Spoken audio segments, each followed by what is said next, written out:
تو اگر کوئی اپنے بچوں کی اچھی تربیت کے لیے انہیں مساجد میں لے آتا ہے جی تو جو اہل مساجد ہیں، جو پہلی صف کے نمازی عموماً فجر کے عشاء کے، وہ بزرگوں پر مشتمل ہوتا ہے وہ طبقہ زیادہ تر، تو وہ خفا ہو جاتا ہے. یا کچھ مساجد ہیں تو ان کے اندر باقاعدہ طور پہ یہ بات کہی جاتی ہے کہ بچوں کا داخلہ ہی ممنوع ہے.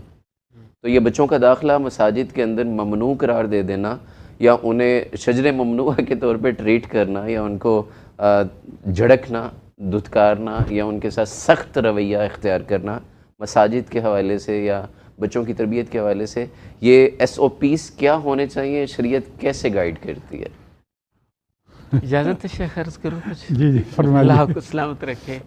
نبی علیہ الصلاۃ والسلام نے ارشاد فرمایا مروا ابناءکم بالصلاۃ وہم ابناء سبع، اپنے بچوں کو نماز کا حکم دیا کرو جب وہ 7 سال کی عمر کے ہو جائیں. ٹھیک ہے. تو بچے کی 2 قسمیں ہوتی ہیں. ایک صبی ممیز ہے، وہ بچہ جو سمجھنے لگ جاتا ہے یہ مسجد ہے، اس کے آداب ہے، 7 سال کی عمر میں سمجھنے لگ جاتا ہے. بالکل صحیح. ایک بالکل چھوٹا بچہ 2 سال کا ہے، 3 سال کا ہے، اسے ان چیزوں کا شعور نہیں ہے. تو اس بچے سے اعتراض کیا جائے تو 7 سال میں اس کو حکم ہے جب وہ پہچاننے لگ گیا ان چیزوں کو تو اس کو مسجد میں لے کے جائیں. نبی علیہ الصلاۃ والسلام کے اس حکم کے اوپر عمل ہوگا.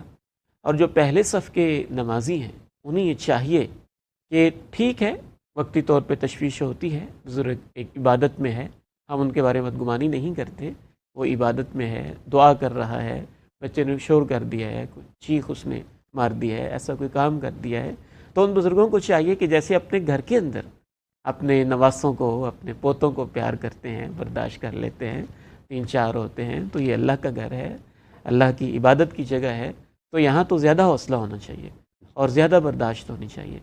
نبی علیہ الصلاۃ والسلام نماز پڑھ رہے ہیں، یہ سارا مسئلہ کلیئر ہو جائے گا. ٹھیک ہے.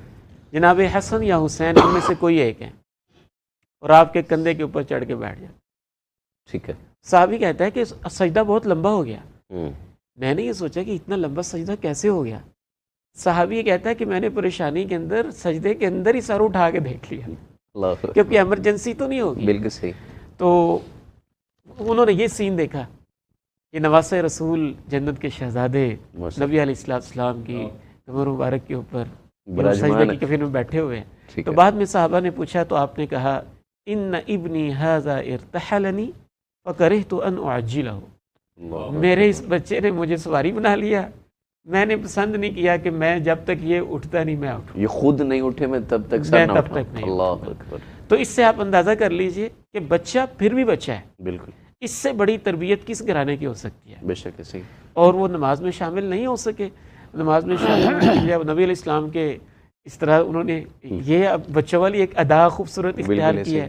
اور سیدہ امامہ کے بارے میں بھی آتا نا کہ نبی صلی اللہ علیہ وسلم انہوں نے گود میں اٹھا کے نماز پڑھ رہے تھے، تو نماز پڑھ رہے تھے. تو اس لیے ہم وہ ذرا بتا بھی دیں تاکہ ہمارے لیے بھی وہ فائدہ مند بھی ہو. جیسے واضح طور پہ حدیث کے اندر موجود ہے کہ میں نے نبی علیہ السلام کو دیکھا آپ نماز میں تھے اور وہ حامل امامہ بنت زینب، آپ اپنی بیٹی سیدہ زینب رضی اللہ تعالیٰ عنہ کی بیٹی یعنی اپنی نواسی امامہ کو آپ نے اٹھایا ہوا تھا. تو اس سارے سین سے یہی معلوم ہوتا ہے کہ نبی علیہ السلام کے عہد مبارک کے اندر مسجد نبوی سے مقدس مسجد کوئی نہیں ہے. بے شک وہ ریاض الجنہ ہے. اور اللہ کے نبی علیہ السلام کے امام سے بڑا امام کوئی نہیں، کوئی بھی نہیں. اور مسجد نبوی کے پہلے صف کے نمازیوں سے زیادہ شان والا کوئی نہیں. بے شک. تو میں سمجھتا ہوں کہ جو یہ کہتا ہے نا کہ اس بچے نے یہ کر دیا اور اس نے یہ کر دیا اور اس نے یہ کر دیا ہے، وہ بچوں کی نیچر سے واقف نہیں ہے، یا پھر وہ اپنے آپ کو اتنی مقدس ہستی سمجھتا ہے کہ میرے ہوتے ہوئے بس یہاں سانس سب کے گم رہنے چاہیے. ایسے نہیں ہو سکتا ہے. اسے اپنے آپ کو حوصلہ دینا چاہیے اور جو بچے لانے والا ہے اس کو بھی بہرحال یہ اہتمام کرنا چاہیے کہ بیٹے یہ مسجد ہے، یہ اللہ کا گھر ہے، یہاں ہم نے ان چیزوں کا آداب کا خیال رکھنا ہے. اور اس کے باوجود اگر کوئی مسئلہ ہو جاتا ہے تو پھر ہمیں افہام و تفہیم کے ساتھ اس کو